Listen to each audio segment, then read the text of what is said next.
Okay, तो ये हमने स्टेटमेंट लिखा था कि for all X belonging to A there exist Y in B such that X plus Y equals to 10। अब इसका हमें निगेशन लिखना था, तो हमें लगता है कि आप लोगों ने लिख लिया होगा। मैं इसका निगेशन लिखता हूँ कि क्या हो जाएगा। तो negation of it, negation of this statement P, आप मिला लीजिएगा। फॉर ऑल क्या हो जाएगा, there exist x belonging to A for all y in B, ठीक है, this x plus y is not equal to 10। है ना। तो हर एक एक एक स्टेटमेंट था, ये ऑर्डिनरी स्टेटमेंट था, ये क्वांटिफायर यूज करके स्टेटमेंट था। तो इन दोनों का जो निगेशन होगा, तो ये जो हमारे, इसका मतलब हर एक मेंबर ए का हम ले, ठीक है, देयर एग्जिस्ट एक मेंबर हमको मिल जाएगा ए के अंदर, जिसको हम किसी भी मेंबर वाई के किसी भी मेंबर के साथ हम ऐड करें, and you will not get the sum that is equal to 10। है ना। तो ये हमारे पास जो ऊपर लिखा हुआ स्टेटमेंट है, इसको निगेट कर रहा है, उसको निगेशन फाइंड कर रहा है। ओके, तो let us right about the talk about the negation of a conditional statement p implies q। है ना, उसका निगेशन जब हम निकालेंगे तो कैसे निकालेंगे, let us C.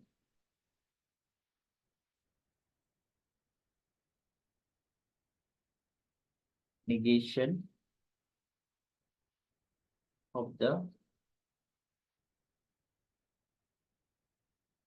conditional statement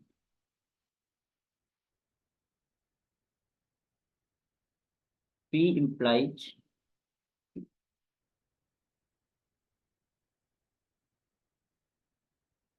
okay, so you know the truth table of this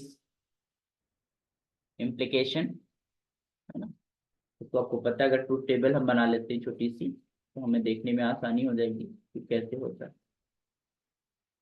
conditional statement, कैसे काम करता है, कब कब हमारे पास चीजें ट्रू होती है, ये स्टेटमेंट कब ट्रू होता है।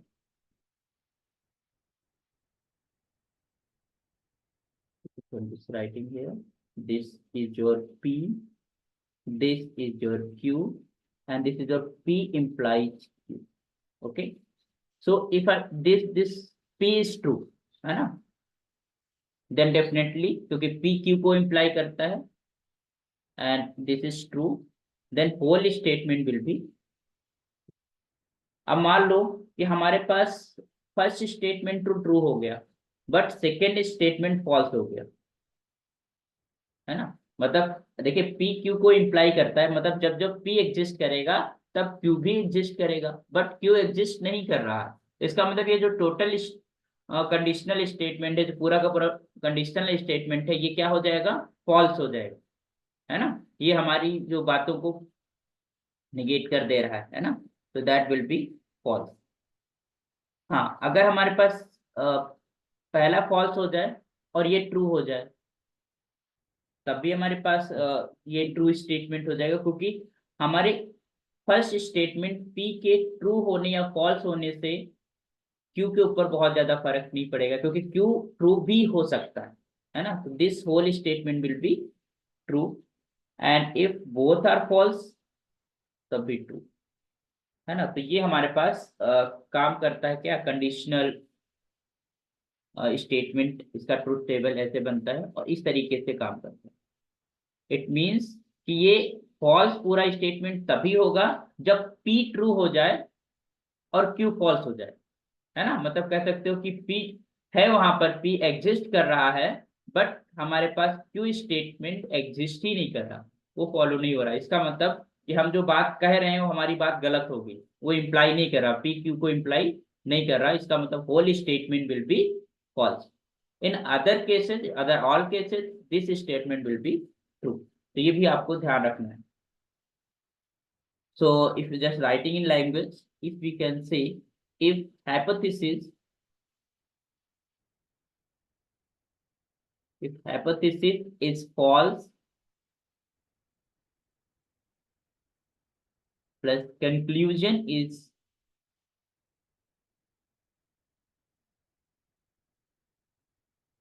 true, और फॉल्स, कुछ भी है ना, या तो कंक्लूजन ट्रू है या फिर फॉल्स है, वो एग्जिस्ट कर रहा है फिर नहीं कर रहा है।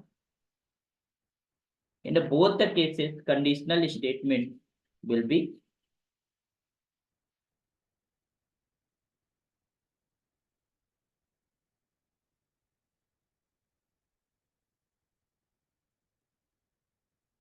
Conditional statement will be true. ध्यान रखना है आपको, ठीक है। If this hypothesis is false, you can also write like this. Whenever, लिखने के तरीके हैं इनको आप नोट डाउन जरूर करिएगा, क्योंकि आपको लैंग्वेज लिखने का और समझने का जो है स्किल पैदा होगी। तो whenever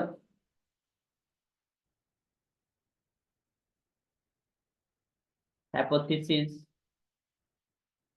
is false,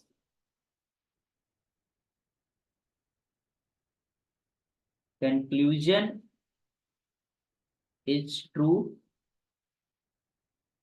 और false, सेम चीज हम लिख रहे हैं जो ऊपर लिखी हुई, then statement will be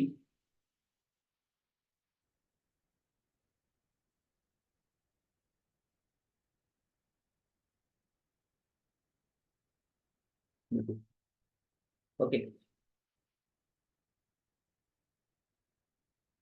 तो if you want to negation, जैसे P implies Q, है ना, ये है, और इसका निगेशन हमें लिखना है, तो क्या हो जाएगा, दिस इम्प्लाइज कि P जो है वो Q को इम्प्लाई नहीं करता, ये तो निगेशन हो गया।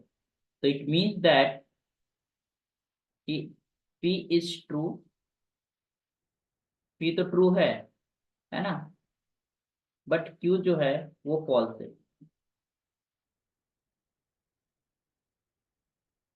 ना। P हमारे पास ट्रू है और बट Q जो है वो फॉल्स है।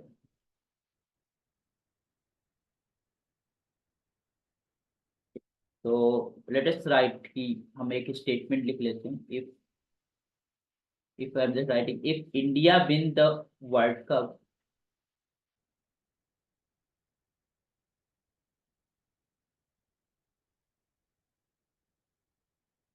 World Cup,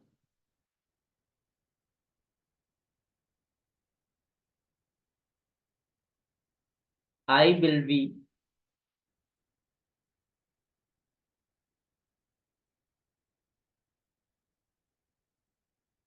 next Prime Minister of India,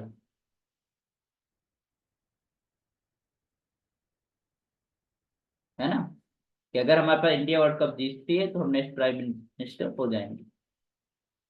तो here this statement is P imply,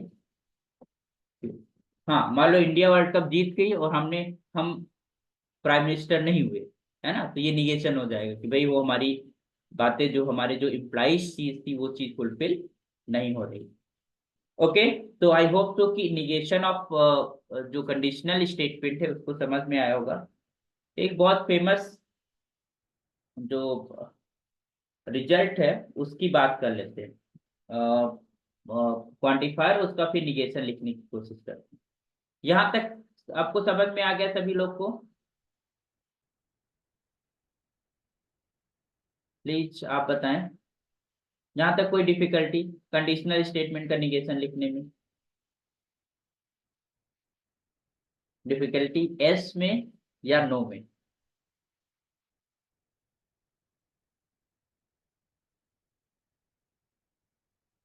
okay. So next हम बात करते हैं, एक स्टेटमेंट लिखते हैं और उसका निगेशन लिखने की कोशिश करते हैं, है ना, कि कैसे हमारे पास। ओके।